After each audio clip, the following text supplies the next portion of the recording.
Alrighty, I have noon, so let's get started. Thank you everyone for joining us today. My name is Alex Hoffman. I'm with the Equipment Dealers Association. Very excited to welcome Laramie Sandquist from Federated Insurance. He'll be our presenter today. A little bit about Laramie. He has an MBA in Finance and Risk Management, and he has held several positions with Federated Insurance. Currently, though, he is the General Manager in the Risk Management Resources Department at their home office in Owatonna, Minnesota. Federated and EDA are longtime partners, and we are so excited to have Laramie with us today to review the top 10 OSHA violations. Before Laramie gets started, a couple of quick housekeeping items. This and other webinars are free services of the Equipment Dealers Association. We serve our members by advocating in Washington, D.C., and by providing industry relations services such as contract reviews. We don't charge extra for these webinars, but we are funded by our dealer dues. So if you haven't done so already this year, we would encourage you to renew your EDA membership. We have scheduled some time at the end of this webinar for questions and answers. There is a Q&A box that should be in the top left-hand corner of your screen as we go through the slides. Please feel free to press the button and submit a question. Generally, we will answer all questions out loud, but if there's a very specific question, Laramie may choose to follow up personally after the webinar. Additionally, we'll be conducting a couple of polls along the way today, so look out for those. We encourage you to answer those and kind of engage with us in that way. Last but not least, the slides for the webinar and the recording will be emailed to you after the webinar. You should get it hopefully this evening, but if not, it'll be first thing in the morning. And you can share those with other people in your dealership, or use them as reference, whatever you wish. If you have any follow-up questions, please feel free to reach out to me. Again, my name is Alex. I am available at ahoffman, Hoffman, at equipmentdealer.org. Thanks again for joining us today, and I will hand it over to Laramie. All right, Alex, thank you very much, and thank you to EDA for the partnership that we've had for over 20 years. It's been a great partnership for us, and I know we enjoy putting together a lot of risk management material with support of EDA and a lot of your members on helping us stay on top of some of the risks that are going on out there, and also having webinars like this to help the members keep up on what's going on out there.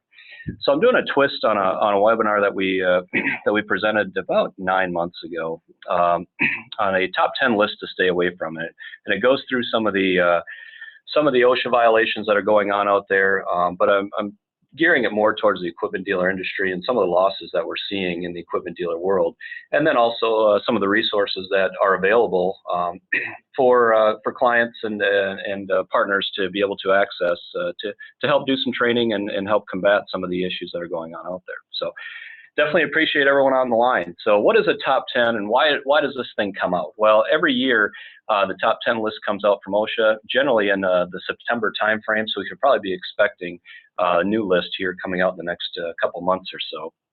But as Debbie Hersman from the National Safety Council says, it's a guide for employers to address the biggest safety risks facing their employees. National Safety Council looks forward to working with employers to reduce these incidents and ensure every workplace is on a journey to safety excellence. Can also potentially be interpreted as these are the areas that OSHA is going to look at first if they were to stop by your door. So it's a good thing to at least look at these, address them. Some of them are a lot more I guess involved within an equipment dealer. Some aren't, but I think all of them have some applicability to the equipment dealer industry that we'll go over. So to start off, the first couple violations are electrical in nature. And some of these relate back to the electrical profession as a trade and how they should be working with electricity, but they also get back into training employees on what they can and can't do with electricity in the workplace. So this one just happens to be number 10, electrical and electrical requirements, general requirements from working with electricity. And I'll just start it off by saying at Federated, we see claims in this area from an electrical standpoint, but they're pretty infrequent. It's less than 1% of our overall claims volume from a work comp standpoint, but it's by far the highest severity in the claims that we have, with the average claim size of an electrical loss being over $81,000. So it's an area that doesn't happen very often, but unfortunately when it does happen, it can be pretty catastrophic and leave a lasting impression, obviously, on your business and that employee that's impacted. So I'm hoping a lot of equipment dealers aren't working necessarily on their panels and getting involved in things like that, but there may be some. You may have people on your staff and payroll that are your maintenance technicians and people that may look at doing some standard maintenance specialist type role where they may be working with electricity and working with your boxes and maybe hooking up a specific piece of equipment or something like that, and just making sure that that's a competent person. They're understanding what they're doing out there, and having some just some appropriate training to go along with it. So we do throw out there that there's plenty of training available. This is one of OSHA's major target areas. So they have actually put together a train the trainer guide for electrical safety for general industry partners. So basically what that means, general industry, is any of those that aren't in the profession of being an electrician. So it kind of gives a how-to guide for those that don't necessarily work with it on a regular basis on the things to be aware of. Federated has various materials that are available for partners, from electrical fire handouts to electrical cord safety, things like that. Because where we see a lot of our losses, to be honest with you, is the users of the electricity, and not necessarily always those that are working on the panel and things like that. It's the folks that are using temporary wiring, extension cords, power strips, overloading circuits, and things like that is where we're seeing not only work comp issues, but also fire issues. So we've seen, unfortunately, a lot of fires over the last 5 years that are specifically pertaining to electricity. And I think that is kind of, I don't want to say common sense when you think through it, but a lot more of our equipment has been, it takes up electricity, and we've got a lot more pieces of equipment, specifically in the shop and the service area, that takes up a pretty good amount of electricity. And sometimes we don't understand, how much service or how much charge we're actually taking out of our electrical grid there within our dealerships. And maybe some dealerships are older and they haven't been remodeled and brought up to the current electrical standards needed for the type of equipment that you're working with. And so we do see, unfortunately, some of that happen in those type of buildings that haven't been updated. So definitely something to be looking at, because number 9 is the wiring methods pertaining to electricity. And this is where, like I say, it gets more into the hands-on from the actual people working with it. So I know replacing cover plates, or maybe someone ran into a electrical box or something like that, and they're just looking to quickly fix it. If they're not trained or competent on how to do that, they definitely shouldn't be the ones that are working on it. You should have your maintenance technician or someone like that. Also, I know a lot of tools that employees are working up on the machinery or under the machinery is obviously electrically charged, and how they're using that, when they're using that, are they plugging into extension cords and things like that, could potentially cause an issue if not used properly. So electricity, although you wouldn't think within an equipment dealership is a very big hazard, as you start thinking through it, there are definitely uses and needs for electricity within that. So, and I'll talk a little bit about lockout, tagout in a little bit as well, but I don't think we can forget that all of the machinery and equipment that we're working on is electrically charged. And when working on those, we definitely want to make sure that those are locked out, tagged out, and the electrical source is cut off before working on any type of machinery that has electrical purposes from that standpoint. So again, a lot of the resources that are available were similar to the first one, but this also gets into that fire hazard. So there are some external resources from the National Electrical Installation Standards and also the National Fire Protection Association that specifically addresses the electrical hazards. One of the things that we'll be bringing out for all of our clients and members is come October is Fire Prevention Month, and a big part of our walkthrough checklist that we provide to clients and partners addresses electrical hazards within the workplace. So it is a huge, huge issue from a fire prevention standpoint, because we're definitely seeing a lot more people using temporary wiring, using extension cords, using power strips, and the use of those specifically over time. As those things heat up, in the shop area. They may be collecting some dust, debris, oils, things like that. And we all know that, you know, as things heat up and you've got oils or dust accumulating on them, the chances of those, you know, potentially starting up and producing a fire greatly increase over time. So just something to reinforce from an electrical standpoint and a fire prevention standpoint pertaining to electricity. So I'd encourage you, if you haven't done a walkthrough of your entire dealership, I usually talk about the shop operations or service operations, but unfortunately we've seen fires in the parts department because you'll have electrical fans or something right behind the parts counter, and they may be storing some battery acid or something else, some kind of flammable substance in there that starts on fire. We've seen fires in office spaces due to electricity, where someone will have a portable refrigerator, a portable space heater. I know we're coming up on the season here, specifically in Minnesota, where space heaters will start coming out in the next couple months. All of those things obviously put stress on the electrical requirements in that specific area of a business, and may cause some potential issues. So I would encourage you, when we push that stuff out in October, to really take it seriously and do that quick walkthrough and identify, you know, what things are there today that may not have been there last week, last month, last year, that you potentially want to look at from an electrical standpoint. So I think at this point, we have the first poll question. Is that correct, Alex? Yeah. Yeah. Oh, I don't know where I'm going. I went too far. There we go. I apologize. I'm clicking buttons I'm not supposed to. Okay, poll question number 1 coming your way. If everybody wants to take a shot at this, we'll give everybody a few minutes to answer. We'll see what we get.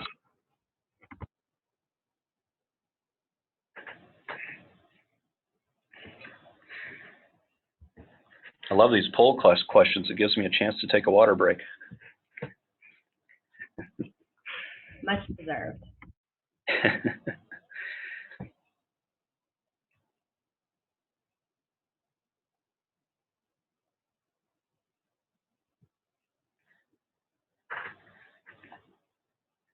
All right, answers are slowing down. We have a little more than half the group that responded. Number 1 answer. So question, what is the average size claim for a machine guarding incident? The number 1 answer selected is $10,000. About 52% of our listeners chose $10,000. All right.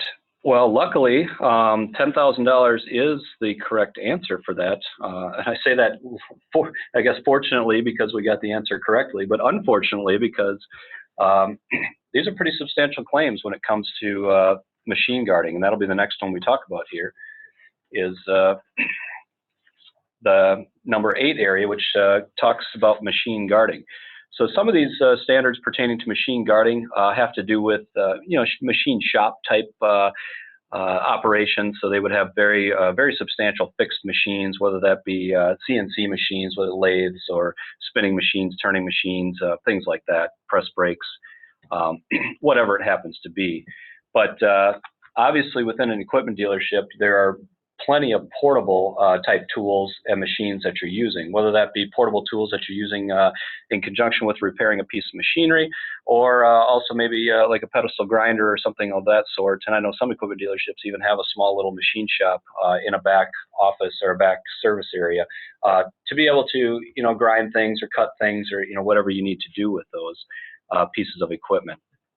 So that is a pretty substantial area, and when those losses happen, it ends up being about 10% of our overall losses here at Federated.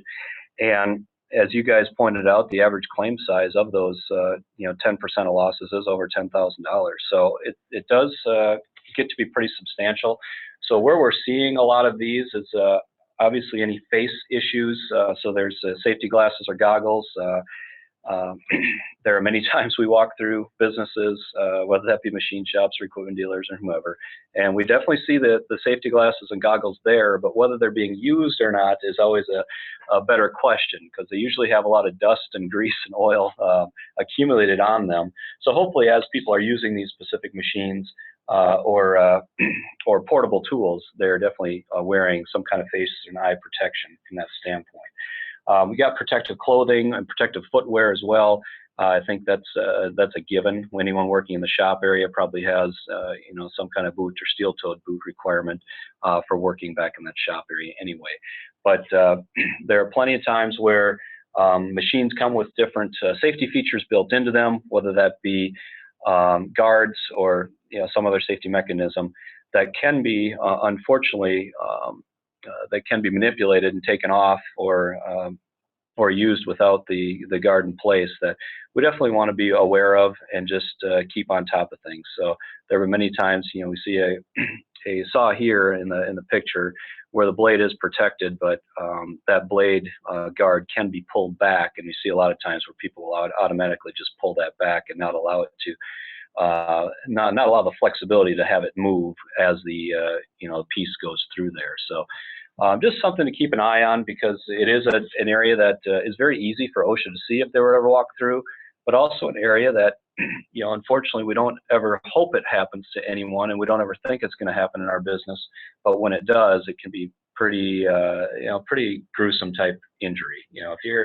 If you're getting involved with a portable tool, cutting someone, or getting something in someone's eyes, that's not something that anyone else within the business wants to have to see, be related to, provide emergency response to, or things like that. And a lot of these injuries can be 100% prevented by just taking some very, very simple steps by using personal protective equipment. So we've provided quite a few resources. OSHA has resources. We've got partner resources through our Training Today and BLR 7-Minute Safety Trainer that specifically talk about the portable type of equipment that's a lot more relevant, obviously, to the equipment dealer industry.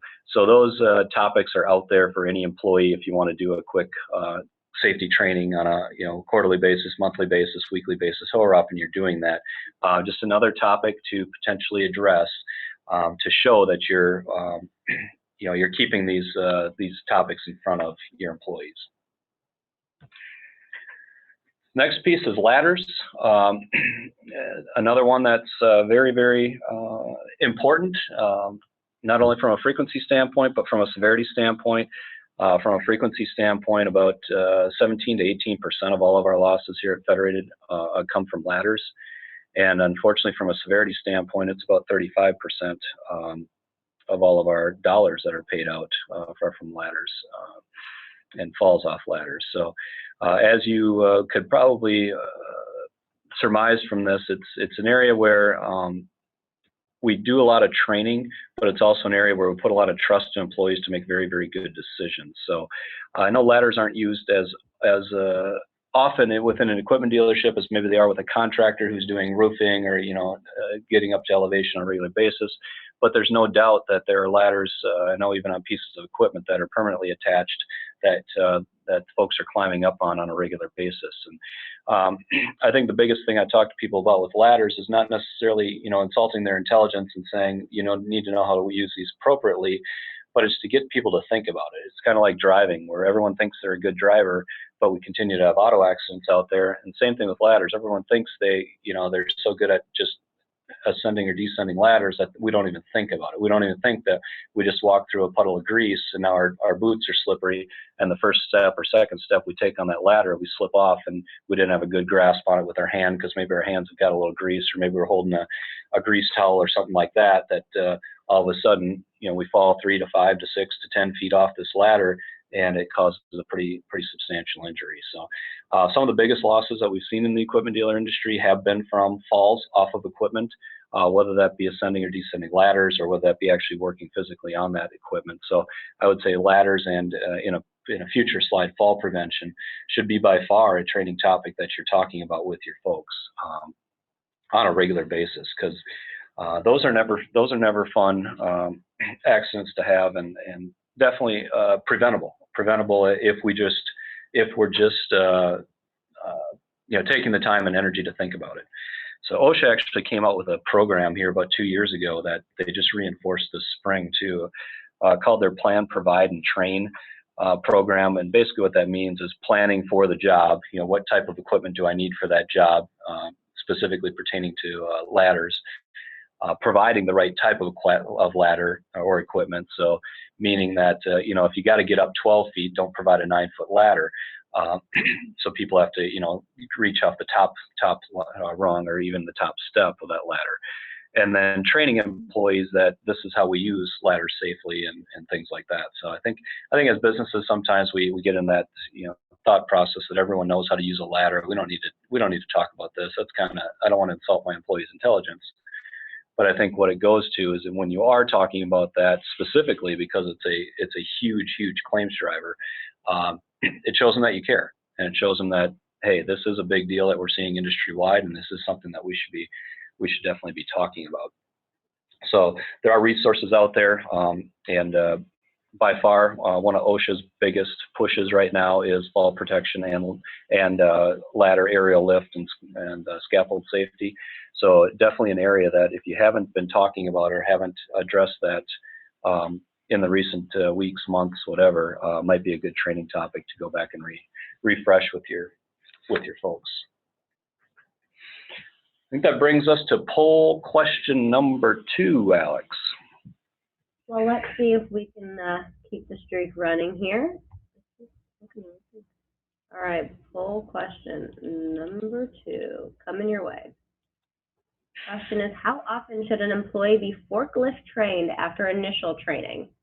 Every year, every 3 years, or every 5 years?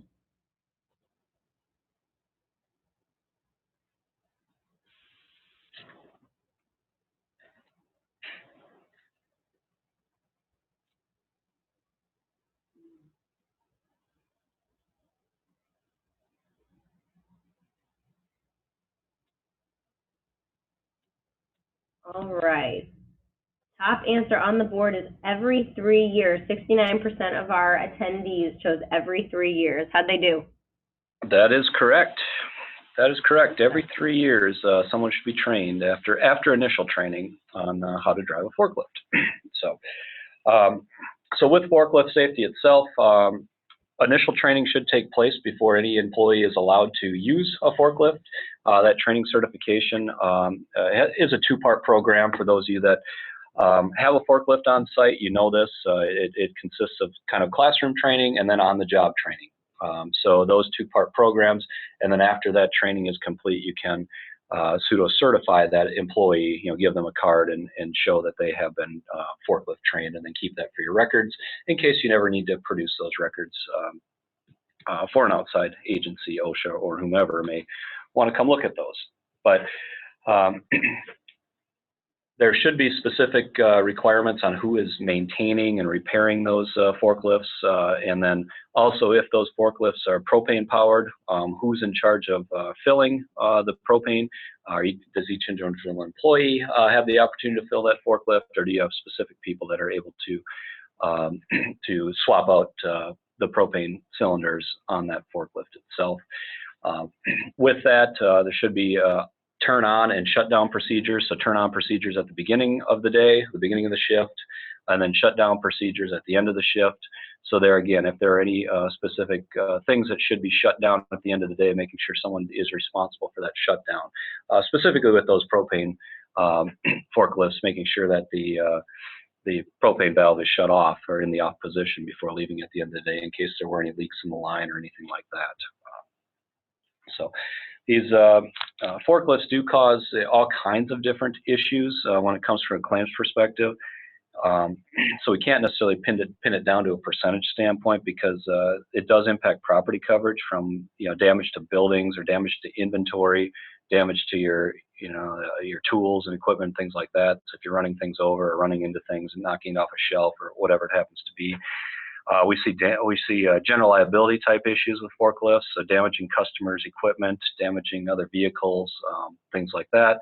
So obviously liability would be, upsetting someone else's property or equipment.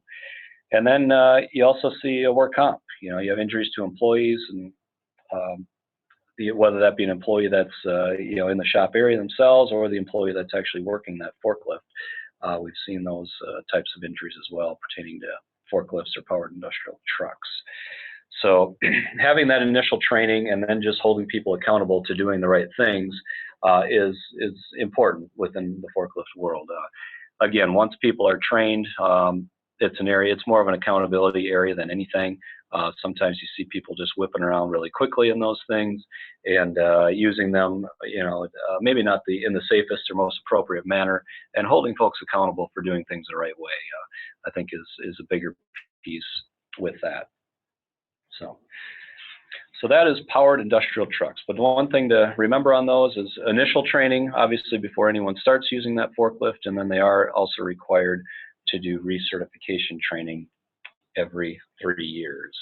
So those programs are available through Federated. They are available through our vendor partners that are out there, and then also external resources. OSHA does have a write-up through their industrial truck forklift e-tool that's out there, and then Power Industrial Trucks Safety and Health Topic Guide. So different resources for training folks if you haven't done that. That is by far our largest area that folks will want to train on their own, which is great. We do have those, like I said, those package materials, training materials that are available for folks that want to do that training on their own, do the classroom training as it's applicable, and then be able to do obviously the on-site training there at their facility. So we do have all those resources available for folks that want to do that training on their own. The next piece, lockout, tagout.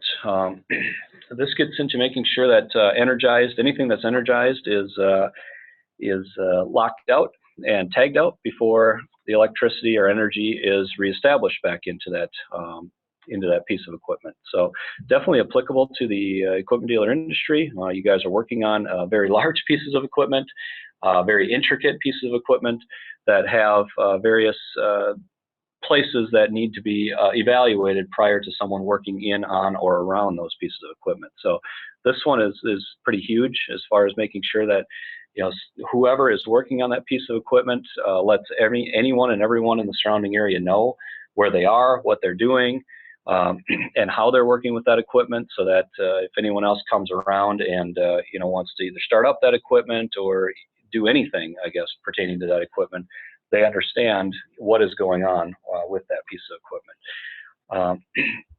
This is an area, again, sometimes it's electrical related, sometimes it's crushing related, but these losses are pretty substantial. So anywhere between 75 and 100,000 per loss, and fortunately don't happen very often, but are definitely 100% preventable when they do happen. So making sure just the affected employees are trained. Those that are actually working on the piece of equipment are trained. Those would be considered your authorized employees, and then any other employees. So if you do have office personnel or anyone that's not necessarily always in the shop area that doesn't understand lockout, tagout, they should have some kind of training as well. Just refresher training, maybe on an annual basis, that hey, when we have these pieces of equipment that we're working on, we have a specific tagging process in place, so you know what's going on and where those people are and how they're working on that equipment. So a lot of different training materials that are available, a lot of different lockout, tagout programs. There again, Federated has resources. We have partner resources, but also another big OSHA topic that they look at. So I think the name of the game here is just refresher training and making sure that when you bring new employees on board, they understand a lot of these topics. They've been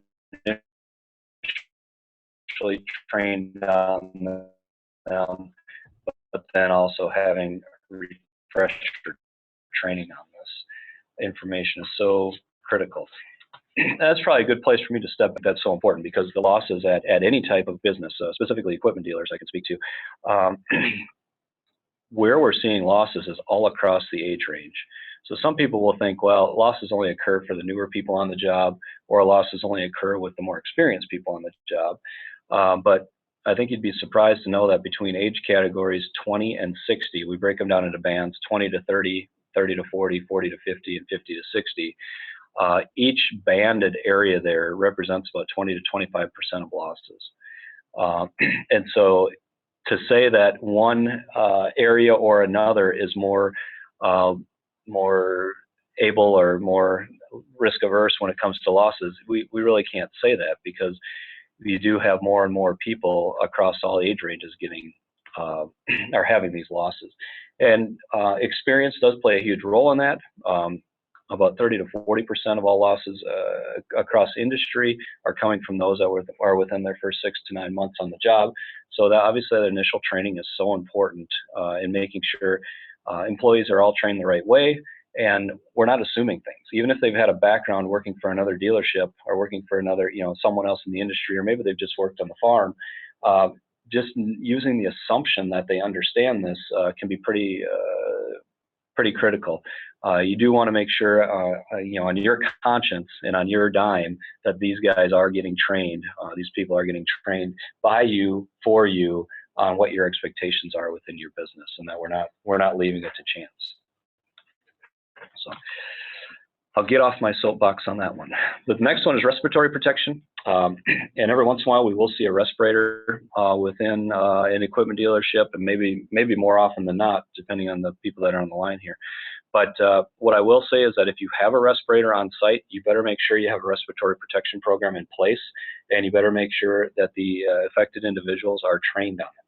Where we've seen some people get into trouble is they may have a respirator there on site that they've used temporarily, that they'll never use again. Maybe they were doing some painting, or maybe they were doing some finishing work or some spraying of some type of chemical or whatever it happens to be, and they just happen to have a respirator that they used once. Maybe it was 5 years ago.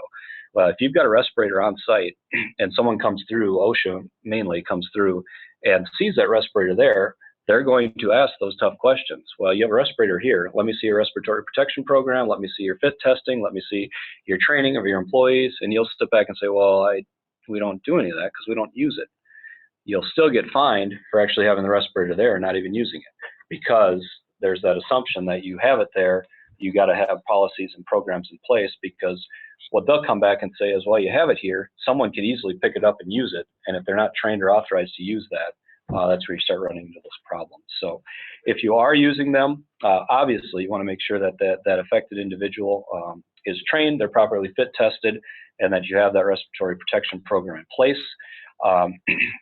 And keeping those that are around that area as well informed and understanding of why a respirator is used in that area, what kind of spraying or chemical use are we doing in that area that requires a respirator for that. So sample programs, Federated has sample programs in place in our safety program manual.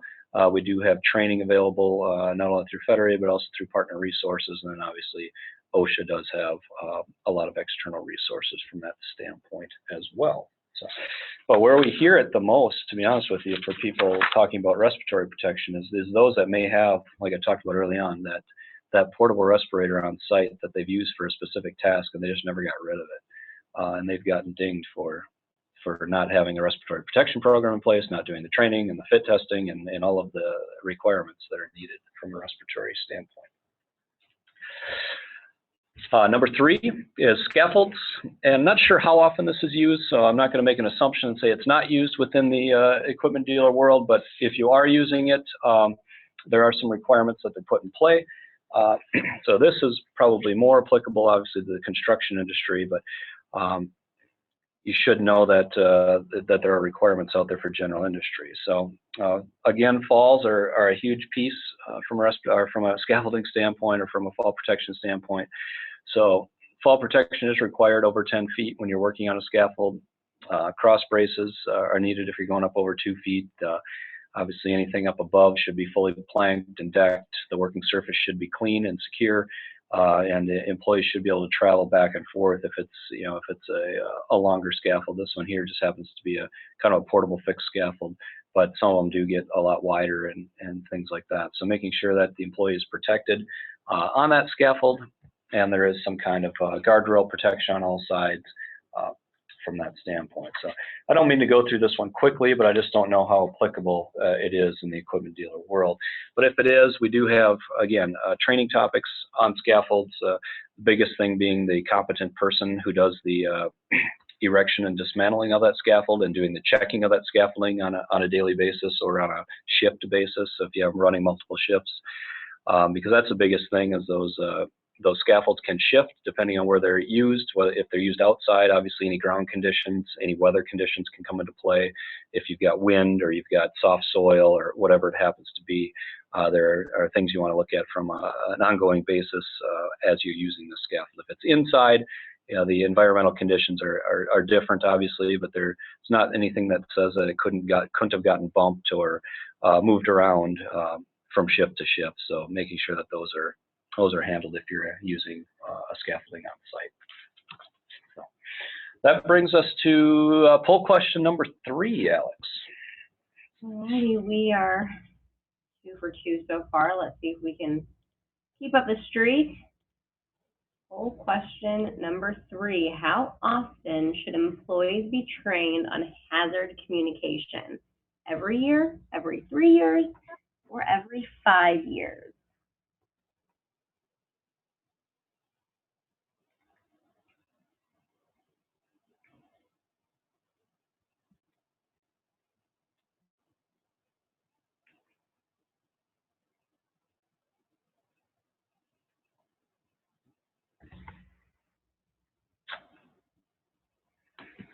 Alrighty, 67% of our attendees, 64% every year. How'd they do? That is correct. Every year, Wow. hazard communication training should take place. And, there are a lot of different caveats that come into hazard communication training. As the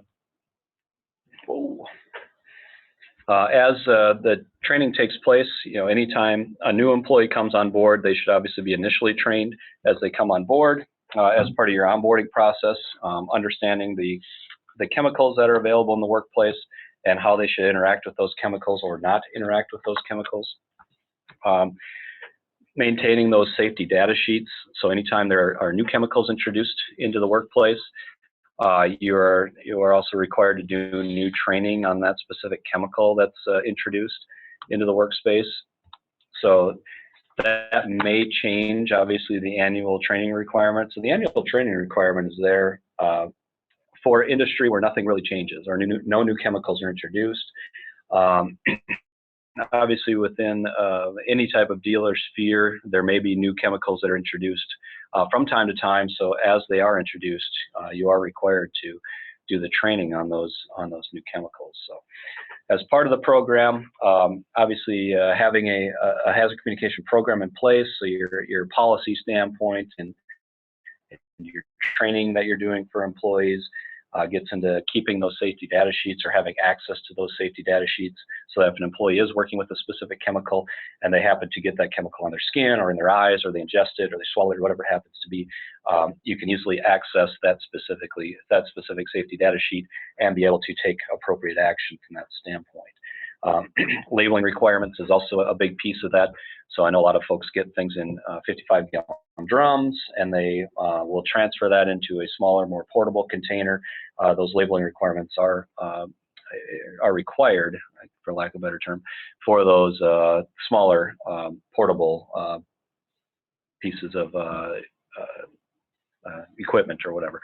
So when they're putting it into a smaller spray container or something like that, that container needs to be labeled the same way that the original container is labeled. So making sure that's in place. It's interesting. You do various walkthroughs of shop areas, and you'll see, maybe like an old, I'll call it Mountain Dew bottle, 20-ounce bottle of Mountain Dew that has the label ripped off of it and has some kind of brown substance in it. You have no idea what it is. It could be chewing tobacco, it could be oil, it could be some kind of grease, it could be whatever. And you walk through it and you're like, what is going on here? What's in this Mountain Dew bottle? And like I said, it could be a little bit of anything, but generally they're using that as a secondary container to hold some kind of substance, some kind of chemical, and OSHA would say that container needs to be labeled so that anyone else walking through or going to that workstation would know what's in that specific container. So just something to be aware of. I know those that are in attendance today probably are all over that piece, but that is one that we see as our risk management team goes and does walkthroughs and facility checks with risk managers at businesses. That's an easy one for us to see and point out and stay on top of. So that should be part of your annual training with folks as well. So a lot of different resources that are available. Federated has our own hazard communication program and training that we have available. That's part of a package training program that a lot of people will access on an annual basis. We do have partner resources, and then obviously OSHA has their training pieces as well for hazard communication. So this one does impact quite a few different people. I know a couple years back, the GHS standards, globally harmonized standard, came out. And so I think you've probably gotten new safety data sheets. It changed it over from material safety data sheets to safety data sheets, and they have specific requirements about what that data sheet has to have on it for the different categories, 16 different categories and things like that. So making sure that your safety data sheets are up to date is also critical, specifically over the last five or so years with the new GHS globally harmonized standards in place. All right, the last one and number one on OSHA's list was fall protection. And as we talked about earlier with ladders, you were seeing fall protection requirements for a lot of different areas. The biggest and most, I guess, severe standard is from elevation. We're seeing, or elevation or equipment. When people are falling off elevation, falling off equipment, these tend to be, unfortunately, pretty bad claims. And you're generally not just hitting the ground, you're usually potentially hitting something on the way down as well. So looking at that, anytime you're above I say any level, I think they say 6 feet, but fall protection is required at any level. We've had people get seriously injured falling off the second rung of a ladder, so that's only about 2.5 to 3 feet up. So you can definitely get hurt by just having a very, very small, seemingly small fall from an elevation standpoint. So they are addressing steps, ladders, aerial scissor lifts, mezzanines, unprotected openings. So I know some dealers have a mezzanine area where they'll use a forklift to transfer supplies or things like that up there, and as part of that mezzanine they have an opening that's there so they can get the pallet up and moved around. And sometimes that opening isn't always protected after they're done. They just keep it exposed, and that's definitely an area that does get someone's attention, and an area that someone could potentially fall out of if they're not paying attention to what they're doing. So just keeping an eye on that within your workspace, making sure that employees are protected anytime that they're going above elevation from that standpoint. So that's where fall protection comes into play. But when I say another area that's huge for us from a claim standpoint, it doesn't necessarily do with fall protection or any of the OSHA Top 10, but it's just simply slips and falls.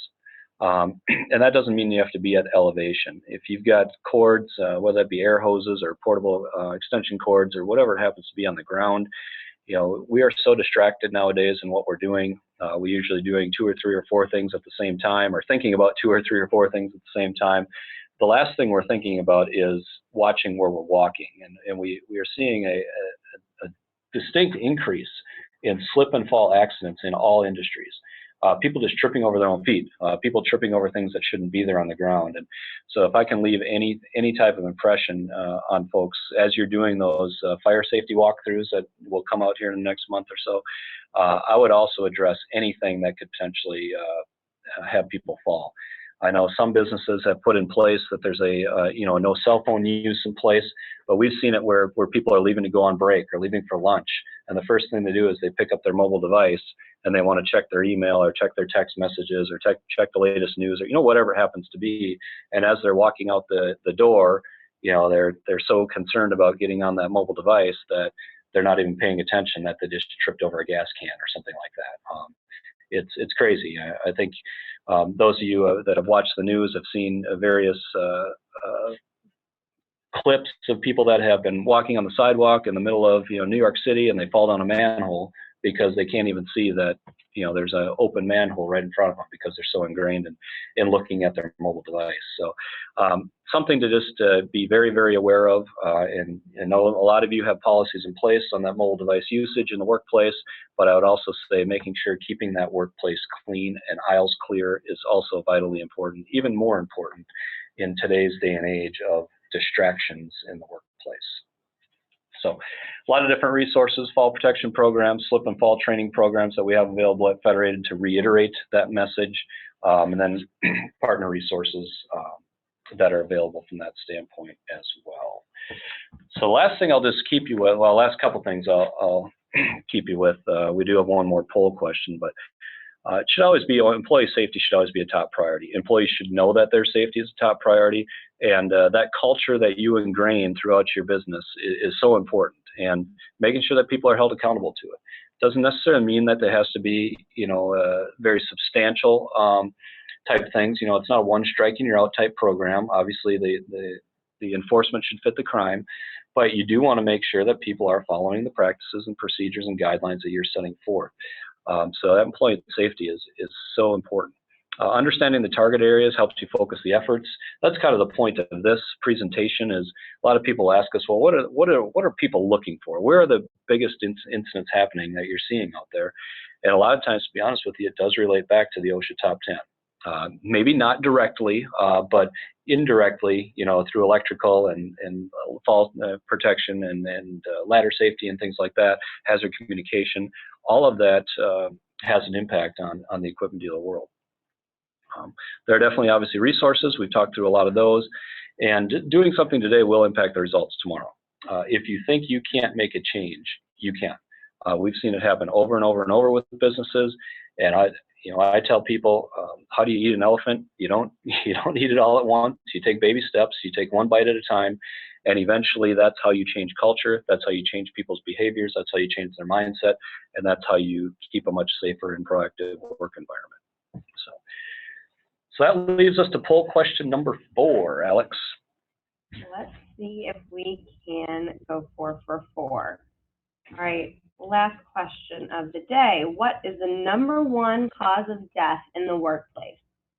Is it falls from elevation, crushing or being caught between, or driving?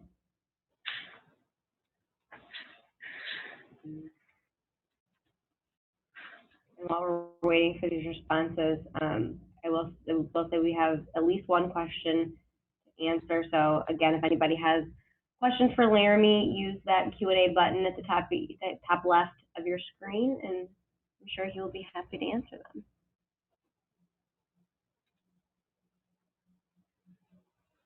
Okay, 50% of the group says the #1 cause of death is falls from elevation. Oh no. Oh no, we were 3 for 3, and we ended up 3 for 4. Well, if you're in Major League Baseball, that gets you to the Hall of Fame real quick. But no, let's not forget, however, that although not heavily focused on by OSHA channels, driving is the #1 cause of death in the workplace. So as I kind of alluded to early on when we talked about climbing up a ladder or just walking, and chewing gum at the same time, we take driving for granted. We take it for granted thinking that employees know how to drive. They are getting places, to and from in a safe and effective manner. But unfortunately, it's by far the largest loss area that we are seeing and the industry is seeing as a whole, both from a frequency and severity, from a work comp standpoint and also from a physical damage and liability standpoint. So those of you that are with Federated, we've been pushing that message almost unstoppably here over the last 3 to 5 years. And it's not going to stop because unfortunately 2016 results are even worse than 2015 results. The preliminary results that they're seeing for 2017 are even worse. So unfortunately our roadways are getting more and more congested. We are getting more and more fixated on other things other than driving, whether that be use of mobile devices, whether that be just other distractions that are out there. And I always say that we are just a lot more busy in general. Our minds have a lot more traffic going on through them, whether that be workplace issues, whether that be home, family issues, whatever it happens to be. We're thinking about a lot more things. We're trying to multitask when our brain really doesn't multitask all that well. And unfortunately, what's happening is we're doing this while we're driving, or we're doing it while we're in the workplace, and we're seeing a lot more accidents and injuries from things that you'd think would be commonplace. Like I said, trips and falls, just walking around the shop area. Usually you wouldn't see stuff like that. We're just seeing an uptick in that.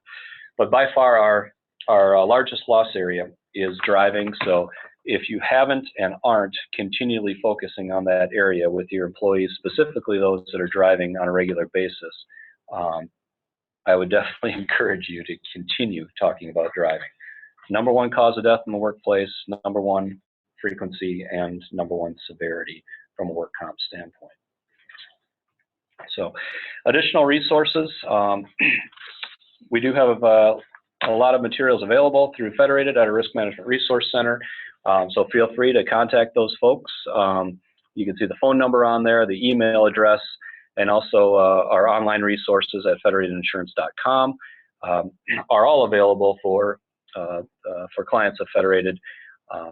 And all those training materials that I referenced throughout the presentation can be gathered through those channels. So we do have a specific materials fulfillment area that phone number and that email address goes straight to. So if you're looking for various pieces of training material, it's a good place to start.